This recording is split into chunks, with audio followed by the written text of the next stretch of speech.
I'm up already. Are you sick? It's nothing. A little fatigue. It is because I got up too early. I couldn't sleep either. But you must sleep. You'll be less beautiful tomorrow. Oh, don't make fun of me. Oh, but I'm not making fun of you. It reassures me this morning that you're so beautiful. When I was young, I was so unhappy. You remember? I got you all full of dirt. I put worms on your neck. Once, I tied you to a tree and I cut your hair. Your beautiful hair. Oh, how easy it must be not to think up mischief when you have such beautiful hair, so perfectly arranged around your head. Why have you changed the subject? I haven't changed the subject. You know, I've been thinking, Antigone. Yes? I've been thinking all night. Yes. You're crazy. Yes. We can't do it. Why? They'll have us put to death. Of course they would.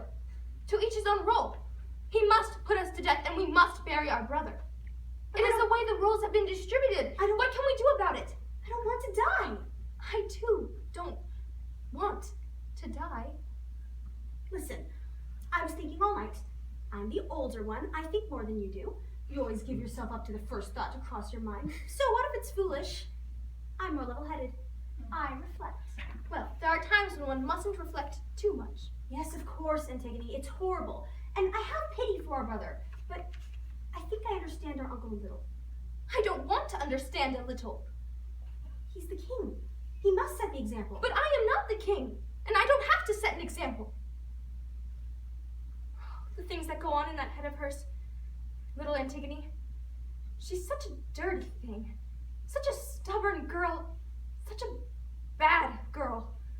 You have to put her in a corner or down a hole, and that's all she deserves. All that's expected of her is not to disobey. Now, come on. You're frowning. You're staring right into space, and you're launched without listening to anybody. Listen to me. I'm right more often than you are. I don't want to be right. At least try to understand. Understand? That's the only word you have in your mouth. All of you. Ever since I was a little girl. You have to understand that you mustn't touch the water. The beautiful, cold, and fleeting water. Because that gets the flagstones wet. Can't touch the earth because that stains dresses. You had to understand that you mustn't eat everything at once, nor give everything that you had in your pockets to the beggar that you might encounter, nor run with the wind until you fell to the ground, nor drink when you're warm, nor bathe either too early or too late, but just exactly when you don't want to. Understand. Always understand. I don't want to understand. I will understand when I am old. If I become old. Not now. He's stronger than we are, Antigone. He's the king, and the whole city thinks as he does. Thousands and thousands around us, swarming through the streets of Thebes. I'm not listening to you. They will jeer at us. They'll seize us with their 1,000 arms, jeer us with their 1,000 faces congealed into a single gaze. They will spit on us. And in our open cart, we'll have to move ahead, surrounded by their hate, their zeal, their cruel laughter, stalking us to our death. And there will be the guards, with their imbecilic faces looking congested over their stiff collars, their huge scrubbed hands, their cattle-like gaze. So you think you can keep shouting forever, trying to make them understand, but they're like slaves, and they will always do as they're told, scrupulously, without knowing whether it's for good or evil. Suffer? Oh, we'll have to suffer, feeling the pain mount till it gets to the point where one can't bear it anymore. Yet it will continue, and even increase, like a piercing scream. I cannot bear it. Well, you've thought it all out. All night. Haven't you? Yes, of course. I'm not very brave, you know. Nor I. But what does that matter? Don't you have any desire to live? No desire to live? Who got up first in the morning? If only to feel the cold air on her skin. And who went to bed last? And only when she was so exhausted with fatigue, just to live a little more at night? And who cried when she was very young, thinking that there were so many little animals, so many blades of grass in the meadow, knowing that you can't possibly touch them all? Oh no! Leave me alone! Let's not whine together now. You've thought it all out, you say. You think that the entire city howling at you, that the pain and the fear of death are enough? Yes! Take advantage of these pretexts. I beg of you, Antigone, it is for men to believe in ideas and to die for them. You are a girl. A girl? Yes.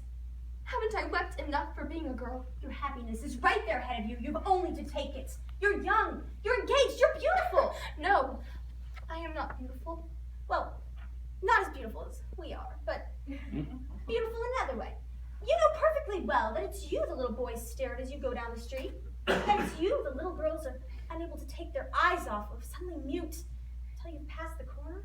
Little boys, little girls. And Haman, Antigone. I shall speak to Haman in a little while. Haman will be a settled matter in a little while. You're mad. You always told me I was mad, and everything, ever since I can remember. Go back to bed, Ismene. It's daylight now, you see? And anyway, there's nothing I can do about it. My dead brother is now surrounded by guards, exactly as if he had succeeded in becoming king. Go back to bed. You're so pale with fatigue. And you? I have no desire for sleep. But I promise you I will not leave from here until you return. Nurse will bring me something to eat. Now go and get some sleep. The sun is just rising. Your eyes are heavy with sleep. Go. Oh. You will let me convince you, won't you? You'll let me speak to you again. I will let you speak to me again, yes. I will let you all speak to me. Now go to sleep, or you'll be less beautiful in the morning. Poor Ismene.